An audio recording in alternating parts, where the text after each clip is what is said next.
जय Shri Radhe Krishna. I hope आप सब बहुत अच्छे होंगे। चलिए आज आपको ये बताने वाली हूँ कि आपको जन्माष्टमी कैसे मनानी है, क्योंकि श्री कृष्ण जन्माष्टमी आप 26 को मना रहे हो या 27 को मना रहे हो, आपको किस तरीके से मनानी है, क्या भाव रखना है आपको, ये मैं बताऊंगी। क्योंकि सबका भाव अलग अलग होता है। कोई केवल इसको इस तरीके से मान करके मनाता है कि ये केवल एक त्यौहार है, जैसे हम होली मनाते हैं, दिवाली मनाते हैं, अनेकों त्यौहार हमारे हिंदू धर्म में हैं जो आप और हम मनाते हैं। पर ये जो जन्माष्टमी है, इसको हम केवल एक त्यौहार की भांति ना मनाएं कि ये केवल एक त्यौहार है, क्योंकि ये त्यौहार नहीं है। ये जो कृष्ण भक्त हैं उनके लिए आनंद का उत्सव है, उनके लिए जो उनका प्रेम है जिसको वो व्यक्त करना चाहते हैं वो जन्माष्टमी के रूप में व्यक्त हो पाता है। आप और हम जो श्री कृष्ण से प्रेम करते हैं उस प्रेम को व्यक्त करने का साधन है श्री कृष्ण का जन्म उत्सव, आनंद उत्सव। क्योंकि ये आनंद उत्सव है, क्योंकि इससे क्या होता है कि आपने सुना होगा कि कहते हैं कि नंद के आनंद भयो जय कन्हैया लाल की। तो नंद के ही घर आनंद नहीं होता है, आप और हमें भी आनंद होता है। तो आप और हमें आनंद कब होगा?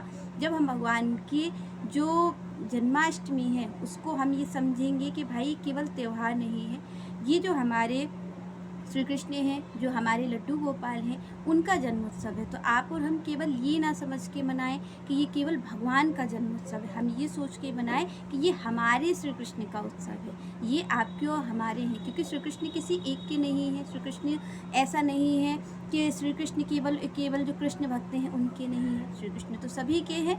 पर यहाँ पर आपको जो हमारा भाव है वो हमारा भाव ये रहता है कि हम भगवान का जन्मदिन मना रहे हैं। तो आप और हम ये समझते हैं कि भगवान तो सबके हैं, पर हमें एक अपनापन रखना है कि श्री कृष्ण हमारे अपने हैं। जैसे हम किसी अपने का बर्थडे मनाते हैं तो उस तरीके हमें श्री कृष्ण का जन्मदिन मनाना है अपने मान करके। क्योंकि देखिए आप और हम जो चीज़ों को बनाते हैं, जो भी भाव रखते हैं, तो आपको हमें पता होगा कि हम जो भी मिष्ठान बनाएंगे भगवान के लिए, जो भी हम प्रसाद मनाएंगे, उसमें भगवान किस चीज़ को ग्रहण करने वाले हैं? वो केवल भाव को ही ग्रहण करते हैं। आपका और हमारा जो हृदय में प्रेम है, भगवान उसको ही भोग लगाते हैं, उसको ही पाते हैं। इसलिए आप और हमें ये ध्यान रखना है कि हम केवल चीज़ों को ना बनाएं, उसके साथ साथ हमें प्रेम से भी भगवान के लिए करना है। जैसे आप और हम अपने बच्चे का, अपने कोई भी प्रियजन होता है उसका जन्मदिन मनाते हैं, तो हमें ये ध्यान हम इस चीज़ का रखते हैं कि उसे क्या चीज़ पसंद है, कैसा किस तरीके से हमको सुख उसको दे सके। आपका और हमारा प्रयास यही रहता है कि जिसका जन्मदिन है उसको कैसे हम अच्छा फील करा सकें, कैसे उसको स्पेशल फील करा सकें, कैसे हम उसको खुश कर सकें। यही आपका और हमारा प्रयास होता है। अगर हमारे घर में किसी का जन्मदिन होता है तो इसी तरीके से हमें श्री कृष्ण का जो जन्मदिन है उसको भी मनाना है कि ये हमारे श्री कृष्ण का जन्मदिन है, हमारे हैं श्री कृष्ण। तो इस चीज़ को ध्यान में रख करके, क्योंकि आप देखेंगे जो लोग व्रत रहते हैं उनका व्रत रहने का उद्देश्य क्या होता है कि कई लोग ये कहेंगे कि भाई हम व्रत रहेंगे क्योंकि हमारी ये मनोकामना की पूर्ति हो जाए, हमें ये चीज़ प्राप्त हो जाए। तो आपको और हमें इस चीज़ का ध्यान रखना है कि ये श्री कृष्ण का जन्मदिन है और जन्मदिन पर किसी को उपहार दिया जाता है, ना कि उससे लिया जाता है। क्योंकि बाकी दिन आप भगवान से खूब लेन देन करिए, आप और हम करते ही हैं, पर जो श्री कृष्ण जन्माष्टमी है, जो भगवान का उत्सव है, उसमें आप ये व्यापार बुद्धि हटा करके तब आप भगवान का जन्मोत्सव मनाइए। क्योंकि जब आप और हम व्यापार करते हैं तो उसमें प्रेम नहीं रहता है। आप देखेंगे कि कोई कुछ दे रहा है और कोई कुछ ले रहा है, इस लेन देन में व्यापार हो सकता है पर प्रेम नहीं हो सकता। और भगवान किस चीज़ का भोग लगाते हैं, भगवान किस चीज़ को पाते हैं, वो है प्रेम। और प्रेम कब होगा? जब निस्वार्थ बुद्धि होगी, जब आप और हम अपना कुछ लेन देन की बात नहीं करेंगे तब। तो आपको और हमें व्रत रखना है, श्री कृष्ण के लिए व्रत रखना है। हमें इसलिए व्रत नहीं रखना कि हम व्रत रखेंगे और व्रत से हमें धन की प्राप्ति हो जाए, या कुछ लोग इसलिए रखते हैं कि भाई श्री कृष्ण लड्डू गोपाल हैं तो उनका अगर हम व्रत रखेंगे तो हमें पुत्र की प्राप्ति हो जाएगी। वो तो आपको ये भी जाएगा, पर आपका ये जो भाव है वो कहीं ना कहीं आपको आनंद नहीं देगा। जो आनंद उत्सव है श्री कृष्ण जन्माष्टमी का, जो आनंद कृष्ण भक्तों को प्राप्त होता है, उस आनंद से आप और हम वंचित हो जाएंगे अगर हम इस चीज़ को करेंगे कि हमें श्री कृष्ण जन्माष्टमी पे भी हमें श्री कृष्ण से लेना है। आप संसार को ही देखिए, तो संसार में कोई किसी का जब जन्मदिन होता है तो आप और हम उसको देते हैं, ना कि हम लेते हैं। तो क्यों हम भगवान के ही जन्मदिन पर ऐसा करें कि आज भी हम उनसे लेंगे? आपको और हमें उनको देना है। आपको और हमें आज के दिन कुछ नहीं लेना, बाकी चाहे आप और हम लेते ही रहते हैं, पर यहाँ पर हमें जन्माष्टमी के दिन कुछ नहीं लेना है। हमें श्री कृष्ण को केवल और केवल देना है। और आप और हम क्या दे सकते हैं? बाकी सब तो श्री कृष्ण से जब हम आप और सब मांगते ही हैं तो हम दे क्या सकते हैं? पर आप और हम दे सकते हैं भगवान को एक सुंदर भाव दे सकते हैं। जैसे आप और हम व्रत रहेंगे तो व्रत रहने पर आप और हमारा ये भाव रहे कि हम श्री कृष्ण के लिए व्रत रह रहे हैं, और ये व्रत हम क्यों रह रहे हैं? जिससे कि श्री कृष्ण की उम्र लंबी हो। जैसे आप और हम देखते हैं कि कई लोग व्रत रहते हैं, करवा चौथ का व्रत रहते हैं कि भाई लंबी उम्र हो जाए हमारे इसकी।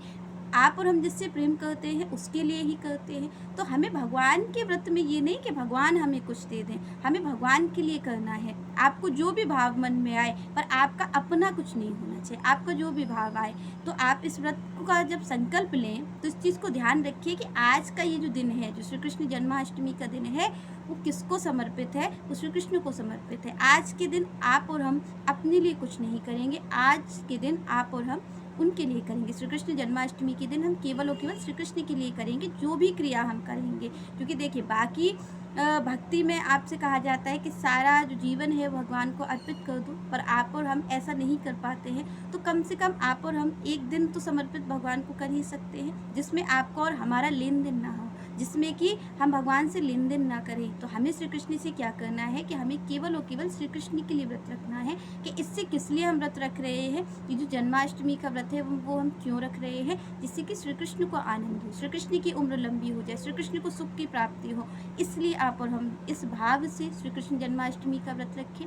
भगवान को अच्छे से अच्छे वस्त्र लेकर के आइए, भगवान को अच्छा से अच्छा श्रृंगार करिए। उनके लिए जो भी आपकी जैसी सुविधा हो उस हिसाब से भगवान को सुख बुद्धि, भगवान को सुख हो, इस प्रेम भाव से भगवान के लिए बनाइए। भगवान को भोग अर्पित करिए। भगवान का बढ़िया से बढ़िया जो भी आप डेकोरेशन कर सकते हैं वो करिए। जैसे आपके हमारे घर में किसी बच्चे का जन्मदिन होता है तो आप और हम कितने उत्साहित रहते हैं, कितने उत्साह से आप और हम कितने प्रेम से तैयारियां करते हैं कि आज जन्मदिन है। पर जब भगवान का जन्मदिन होता है तो फिर लोग इस तरीके से क्यों करते हैं? क्योंकि हम श्री कृष्ण को अपना नहीं समझते। तो आप और हमें क्या करना है कि श्री कृष्ण को अपना समझना है। सुबह से आपकी जो भी क्रिया हो वो बस यही हो कि केवल और केवल श्री कृष्ण को अर्पित है। हम ये व्रत भी रख रहे हैं तो श्री कृष्ण के सुख के लिए रख रहे हैं। हम ये जो मिष्ठान बना रहे हैं, जो भी हम पंचामृत पंजीरी है, जो भी पाग वगैरह श्री कृष्ण को अर्पित किया जाता है, वो सब बनाइए। पर इसलिए बनाइए कि श्री कृष्ण पाएंगे तो उनको कितना आनंद आएगा।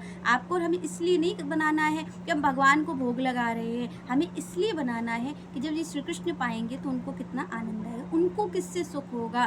तो आप इस चीज़ को ध्यान में रख करके जब आप वस्त्र लाएं तो आप ये देखिए कि श्री कृष्ण पर कौन सा वस्त्र अच्छा लगेगा, कौन सा वस्त्र उनको पसंद है। तो इस तरीके से अपनापन जो है, जैसे आप और हम जन्मदिन किसी का मनाते हैं तो हमारा अपनापन जो रहता है, उसी तरीके से हमें भगवान के प्रति भी अपनापन रखना है और पूरा दिन श्री कृष्ण को ही समर्पित करना है। आप उनके लिए करते रहिए और श्री कृष्ण की सेवा में लगे रहिए उनके लिए। और सबसे ज़्यादा ये है कि आप कुछ बना भी रहे हैं तो श्री कृष्ण का नाम लेते रहिए। श्री कृष्ण का जो भी आपको अच्छा लगे, राधा राधा अच्छा लगे, श्री कृष्ण का नाम अच्छा लगे, जो भी अच्छा लगे उस नाम को आप निरंतर लेते रहिए पूरे दिन। क्योंकि व्रत में सबसे बड़ा किस चीज़ का व्रत है? जब आपका मन भगवान श्री कृष्ण में अगर इस तरीके से लग जाएगा कि ये हमारे अपने हैं, तो आपको कोई ध्यान ज्ञान की ज़रूरत व्रत वाले दिन नहीं पड़ेगी। क्योंकि जब आप और हम देखते हैं कि जब हमारे घर में किसी का जन्मदिन होता है तो आप और हम क्या कहते हैं कि आज हमें बिल्कुल भी फुर्सत नहीं है किसी भी चीज़ की। तो ना तो आपको क्रोध आ सकता है, क्योंकि व्रत का जो नियम होता है वो ये होता है कि ना तो क्रोध आए, न मन कहीं पर जाए, मन एकाग्र होना चाहिए। तो जब आप श्री कृष्ण को अपना मानेंगे तो आपका मन भी एकाग्र हो जाएगा। और श्री कृष्ण का चिंतन करते रहिए। श्री कृष्ण को जो सुंदर पोशाक लगे वो पहनाइए, जो सुंदर सा श्रृंगार उनका करिए, उनको सुंदर सा भोग लगाइए और कोशिश करिए कि उनको कैसे सुख की प्राप्ति हो, कैसे श्री कृष्ण को आनंद ज़्यादा से ज़्यादा आ सके, वो हर क्रिया को करिए। और जन्माष्टमी इस तरीके से मनाइए, श्री कृष्ण को अपना समझ के मनाइए कि ये गैर नहीं है, ये कोई और नहीं है, ये हमारे अपने हैं। और सच तो यही है कि यहाँ पर अपना कौन है? यहाँ पर केवल और केवल श्री कृष्ण ही अपने हैं। बाकी जो आपको और हमें संसार में अपना दिख रहा है वो अपना है नहीं। क्योंकि आप और हमें ये पहचान तो एक दिन हो ही जाती है, तो अपने श्री कृष्ण ही हैं। तो यहाँ पर आपको और हमें ये ध्यान रखना है कि ये जन्मदिन किसका है? ये श्री कृष्ण का जन्मदिन नहीं है, ये हमारे श्री कृष्ण का जन्मदिन है, ये मेरे श्री कृष्ण का जन्मदिन है। इस भाव से, अपनेपन के भाव से श्री कृष्ण जन्माष्टमी को आप सब मनाइए। चलिए नेक्स्ट चर्चा हम नेक्स्ट वीडियो में करेंगे। तब तक के लिए जय श्री राधे, जय श्री कृष्ण।